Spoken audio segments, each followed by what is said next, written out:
ಇದು Asianet news network ಪ್ರಸ್ತುತಿ. ನೀವು ನೋಡ್ತಾ ಇದ್ದೀರಾ ಸುವರ್ಣ ನ್ಯೂಸ್.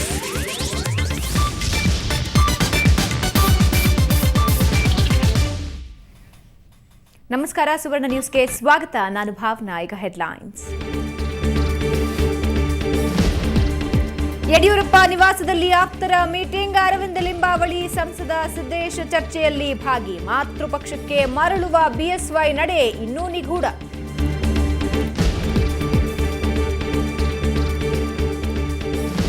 ಉತ್ತರಾಖಂಡ್ನಲ್ಲಿ ರಕ್ಷಣೆಗೆ ಇಂದು ಅಡ್ಡಿಯಾದ ವರುಣನ ಅಬ್ಬರ. ಸಾಂಕ್ರಾಮಿಕ ರೋಗ ಭೀತಿ ನಡುವೆಯೇ ಮೃತರ ಸಾಮೂಹಿಕ ಅಂತ್ಯ ಸಂಸ್ಕಾರ. ಇನ್ನು 15 ದಿನದ ಬಳಿಕ ಕೇದಾರನಾಥನಿಗೆ ಪೂಜೆ ಪುನಸ್ಕಾರ.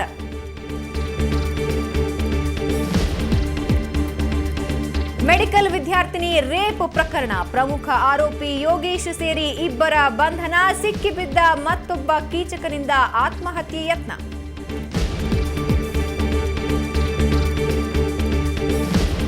ರಿಟೇಲ್ ಎಫ್ಡಿಐನಲ್ಲಿ ವಿದೇಶಿ ನೇರ ಹೂಡಿಕೆ. ರಾಜ್ಯದಲ್ಲಿ ಫಾರಿನ್ ಕಂಪನಿಗಳ ವ್ಯಾಪಾರಕ್ಕೆ ಸರ್ಕಾರದಿಂದ ಓಕೆ. ಚಿಲ್ಲರೆ ವ್ಯಾಪಾರಿಗಳಿಂದ ಹೋರಾಟದ ಎಚ್ಚರಿಕೆ.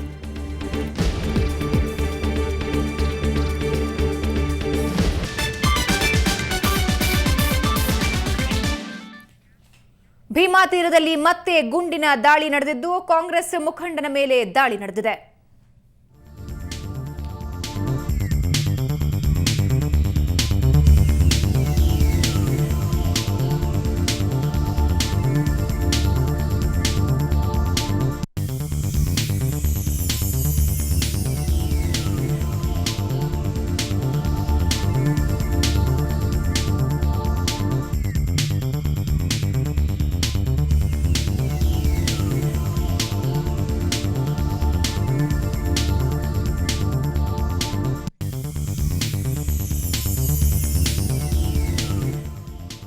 ಭೀಮಾ ತೀರದಲ್ಲಿ ಮತ್ತೊಮ್ಮೆ ಗುಂಡಿನ ಮೊರೆತ ಕೇಳಿಬಂದಿದೆ. ಕಾಂಗ್ರೆಸ್ ಮುಖಂಡನ ಮೇಲೆ ಈ ದಾಳಿ ನಡೆದಿದೆ. ಮುಖಂಡ ಶರಣಪ್ಪನ ಮೇಲೆ ಈ ದಾಳಿ ನಡೆದಿದೆ.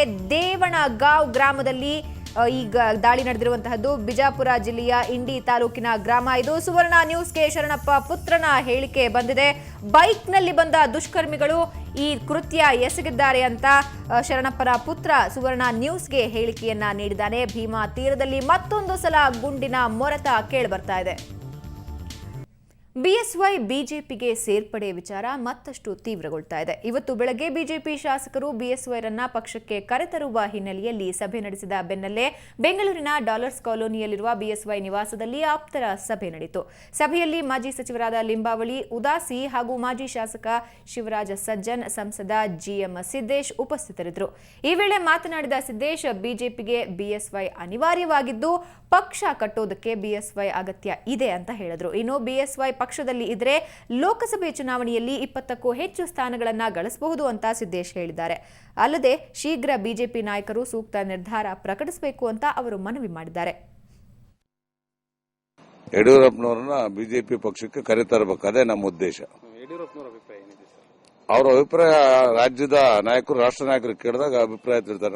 ನಮ್ಮ ಮುಂದೆ ಹೇಳಕ್ಕೆ ನಾವು ಬಹಳ ಅವ್ರ ಮುಂದೆ ಚಿಕ್ಕರಾಗ್ತೀವಿ. ಯಾಕಂದ್ರೆ ಅವರು ಒಂದು ದೊಡ್ಡ ಸ್ಥಾನದಾಗಿದ್ದಂತರು. ಅವರು ನಮ್ಮ ಹತ್ರ ಯಾವುದೇ ಏನು ಅಂತ ಹೇಳಕ್ಕಿಂತ ರಾಜ್ಯದ, ರಾಷ್ಟ್ರದ ನಾಯಕರು ಕುಂತು ಚರ್ಚೆ ಮಾಡಿದಾಗ ಅಭಿಪ್ರಾಯಗಳು ಬರ್ತದೆ. ನೀವೇನು ಹೇಳಿದ್ರಿ ಸರ್? ನೀವು ಏನು? ನನಗೇನು ಅವ್ರಿಗೆ ಹೇಳ್ತೀನಿ, ಇವ್ರಿಗೆ ಹೇಳ್ತೀನಿ, ಇಬ್ಬರು ಸೇರ್ಕೊಂಡು ಪಕ್ಷ ಸಂಘಟನೆ ಮಾಡಿ ಬಲಪಡಿಸ್ರಿ ಅಂತ ಯಡಿಯೂರಪ್ಪನವ್ರಿಗೂ ಹೇಳ್ತೀನಿ, ರಾಜ್ಯದ ನಾಯಕರಿಗೂ ಹೇಳ್ತೀನಿ, ರಾಷ್ಟ್ರ ನಾಯಕರಿಗೂ ಹೇಳ್ತೀವಿ. ನಾವು ಮುಂದೆ ಲೋಕಸಭಾ ಚುನಾವಣೆ ಇದೆ. ನಾವು ಗೆಲ್ಲಬೇಕು ಅಂದ್ರೆ ಯಡಿಯೂರಪ್ಪನವ್ರು ಕರೆತಾರ್ರಿ ಅಂತ ಹೇಳೋದು, ಮತ್ತೇನು ಬಾಕಿ ವಿಷಯನೇ ಇಲ್ಲ. ನಾವು ಸೋಲ್ಬೇಕು ಅನ್ನಂಗಿದ್ರೆ ಕರೆ ತರಬೇಡ್ರಿ, ಹಾಗೆ ಇದ್ಬಿಡ್ರಿ ಅಷ್ಟೇ. ಮೊನ್ನೆ ಆಗಿದಂತ ರಿಸಲ್ಟ್ ಕೂಡ.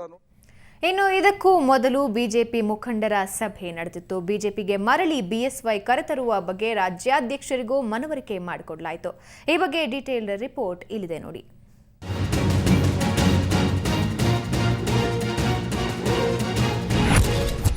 ಬಿಎಸ್ವೈ ವಾಪಸ್ಗೆ ಬಿಜೆಪಿ ರಾಜ್ಯಾಧ್ಯಕ್ಷರ ಗ್ರೀನ್ ಸಿಗ್ನಲ್. ರಾಷ್ಟ್ರೀಯ ನಾಯಕರಿಂದ ಶೀಘ್ರದಲ್ಲೇ ಡಿಸಿಷನ್ ಫೈನಲ್.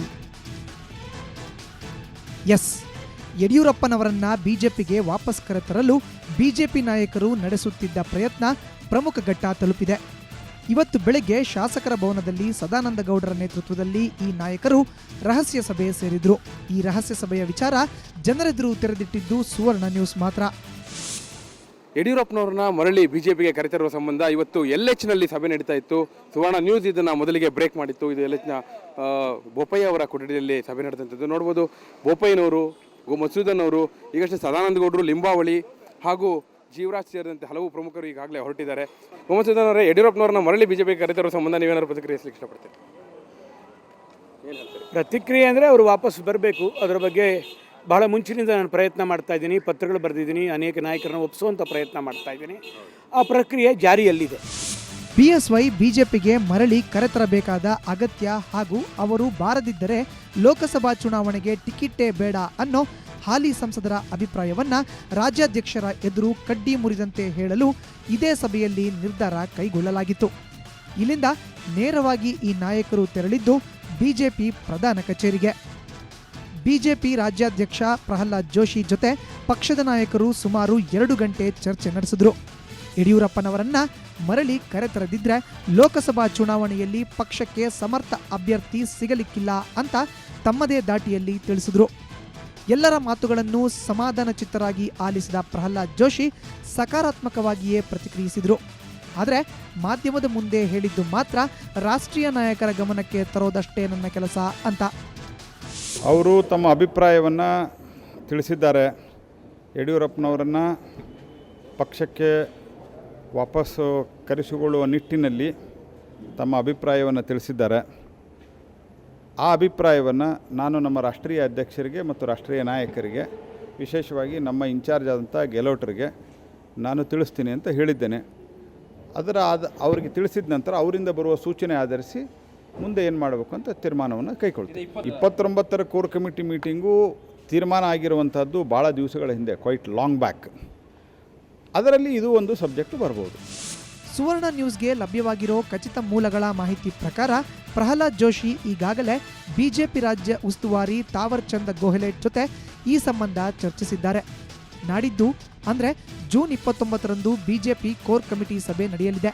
ಸಭೆಗೆ ಆಗಮಿಸೋ ಗೆಹ್ಲೋಟ್ ಯಡಿಯೂರಪ್ಪನವರ ವಿಚಾರದಲ್ಲಿ ರಾಷ್ಟ್ರೀಯ ನಾಯಕರ ಅಭಿಪ್ರಾಯ ತಿಳಿದುಕೊಂಡು ಬರಲಿದ್ದಾರೆ. ಕೋರ್ ಕಮಿಟಿಯಲ್ಲಿ ಈ ಬಗ್ಗೆ ಸ್ಪಷ್ಟ ನಿರ್ಣಯ ಕೈಗೊಳ್ಳುವ ಬಗ್ಗೆ ಚರ್ಚೆ ನಡೆದಿದೆ. ಜೋಶಿ ಜೊತೆ ಮಾತುಕತೆ ನಡೆಸಿದ ನಂತರ ಬೊಮ್ಮಾಯಿ ನೇತೃತ್ವದಲ್ಲಿ ಈ ನಾಯಕರು ಯಡಿಯೂರಪ್ಪನವರನ್ನ ಭೇಟಿಯಾಗಿ ಚರ್ಚೆ ನಡೆಸಿದ್ರು. ಯಡಿಯೂರಪ್ಪನವರು ಬಹಿರಂಗವಾಗಿ ಯಾವುದೇ ಷರತ್ತು ವಿಧಿಸುವ ಮನಸ್ಥಿತಿಯಲ್ಲಿಲ್ಲ.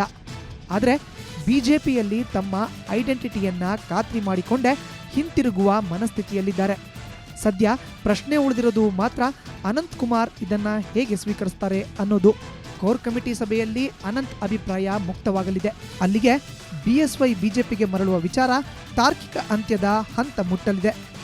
ಬೆಂಗಳೂರಿನಿಂದ ಕ್ಯಾಮರಾ ಪರ್ಸನ್ ಚಂದ್ರು ಜೊತೆ ವೀರೇಂದ್ರ ಉಪ್ಪುಂದ, ಸುವರ್ಣ ನ್ಯೂಸ್. ಈಗ ಬ್ರೇಕ್ ನಂತರ ಸುವರ್ಣ ನ್ಯೂಸ್ ಮುಂದುವರಿಯುತ್ತೆ.